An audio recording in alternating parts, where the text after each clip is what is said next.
Making his way to the Caged Aggression Octagon here at Caged Aggression 19 Clash of Champions, it's Brock Swinburn, 5'10", 170 pounds, fighting out of Moline, Illinois, and Nyquist Roundhouse Martial Arts.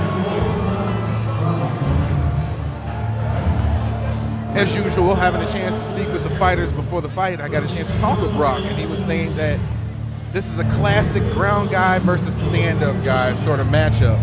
And I always wonder how those fights are going to go. Do you think that a ground guy or a stand-up guy naturally has the advantage when you have those two types of fighters match up? It just depends on the defense of the other guy. Like if the striker can keep the wrestler from his legs, from his hips, not taking him down, then more than likely he's gonna use that or win that battle. But now if the wrestler, if he has striking, that makes him way more dangerous. His shots set up his punches set up his shots. So he's not one-dimensional anymore.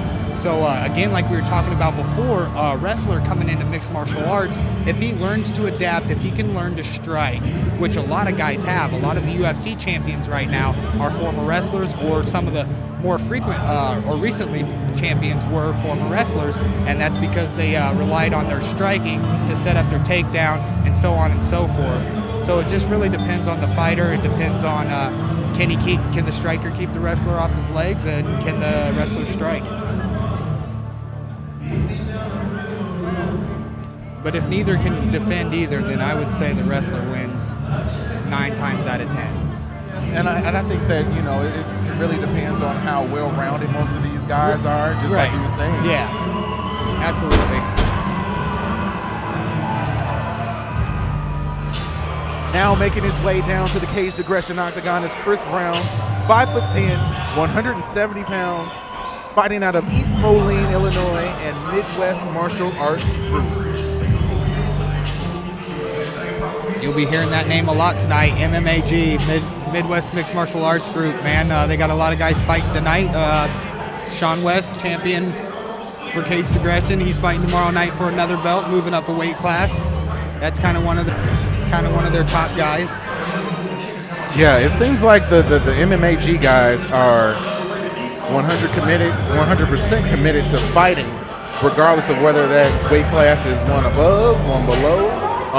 You know, when I had a chance to talk to Chris, he previously fought with Caged Aggression at the featherweight weight class. So he is no stranger to this octagon and is willing to fight, you know, even at different weights in order to hone his skills even more.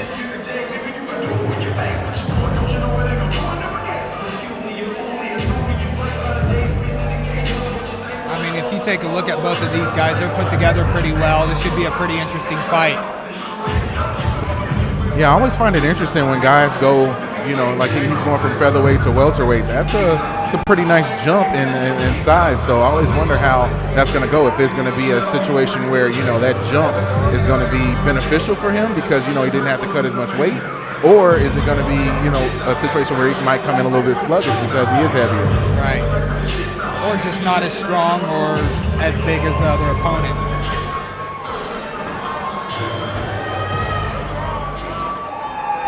Ladies and gentlemen, our next bout of the evening is scheduled for 3 3-minute rounds in the Caged Aggression welterweight division. Introducing first, fighting out of the red corner.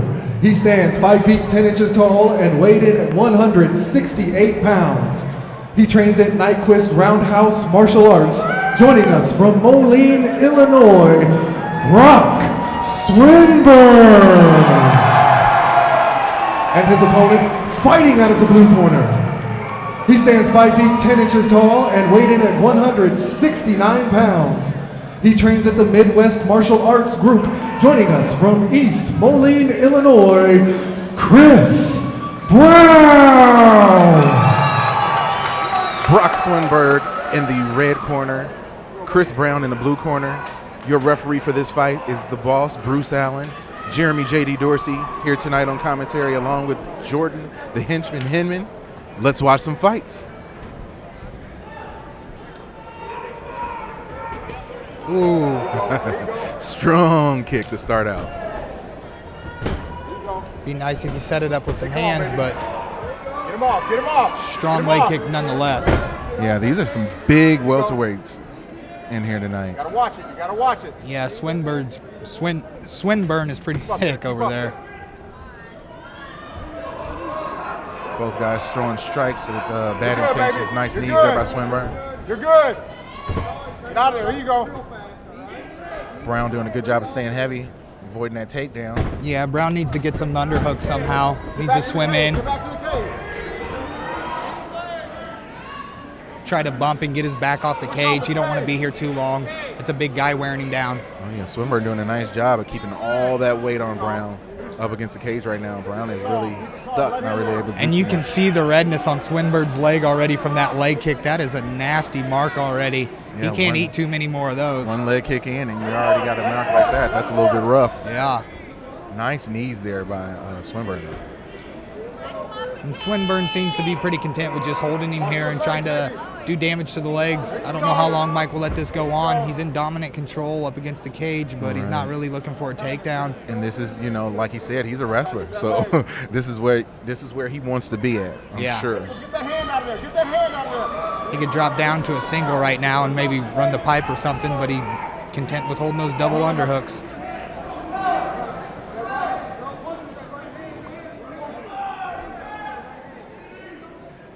He could reach down with his left hand and pick that ankle and probably put Brown on his back. But it's nice hips by Brown.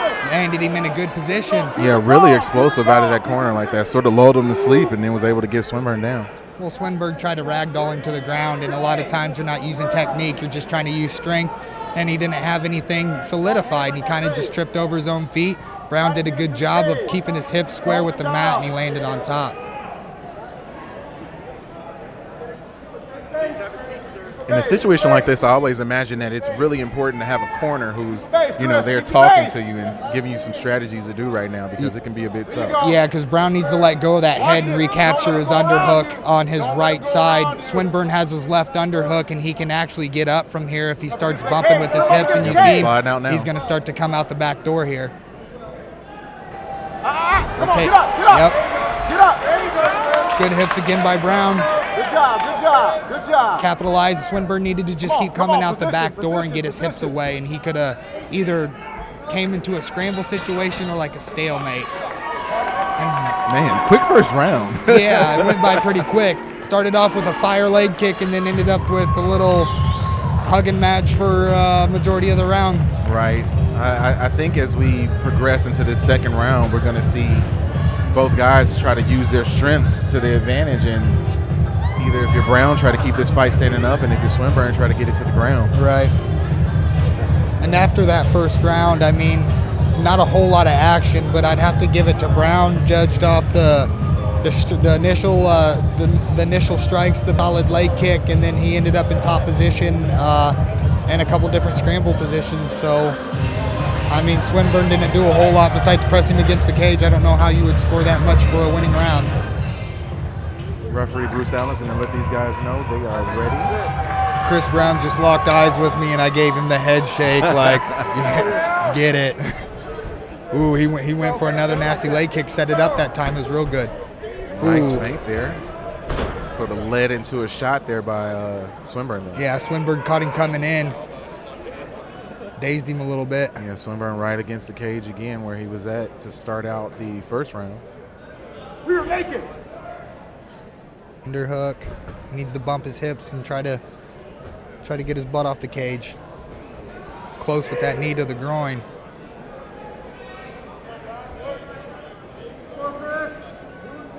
Stay calm, baby. Yeah, Brown doing a good job of being relaxed right now. You can hear his corner sort of telling him to stay calm and breathe. And there he goes, and he gets another underhook. Good job. And Swinburne gets it back. And he's possible 12-6 elbow, but he's putting a little arc on him, so no damage to the body.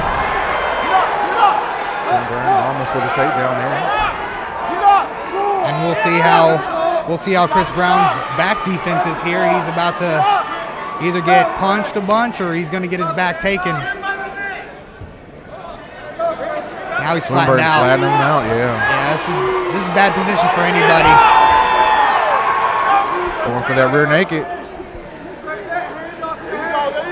we'll see how bad Brown wants to win this fight. He can either give up or he can persevere and he can fight through this and try to win the fight. And Swinburn really looking to lock it in right now. He's tapping. Yep. He's tapping.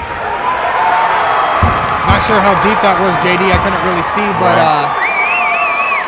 after the takedown, he looked pretty tired. Even when he was fighting the takedown, he looked a little tired. So maybe when he locked eyes with me, he was like, ugh.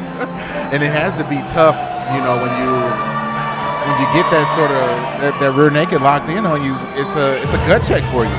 Whether you want to really try your best to fight it, and you know it's a gut check against the clock as well, because you only got a few seconds before you're going out.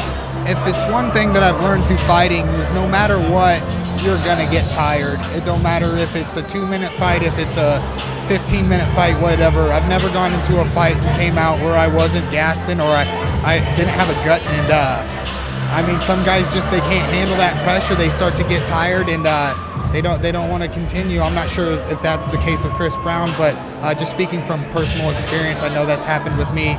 And you know, I've let my mind get to the best of me, and I've lost fights that way.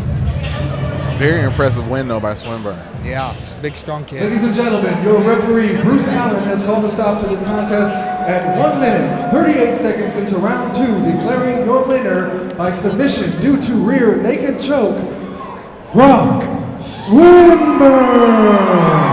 Brock Swinburn, your winner here tonight at Caged Aggression 19 Clash of Champions with a ridiculously nice rear naked.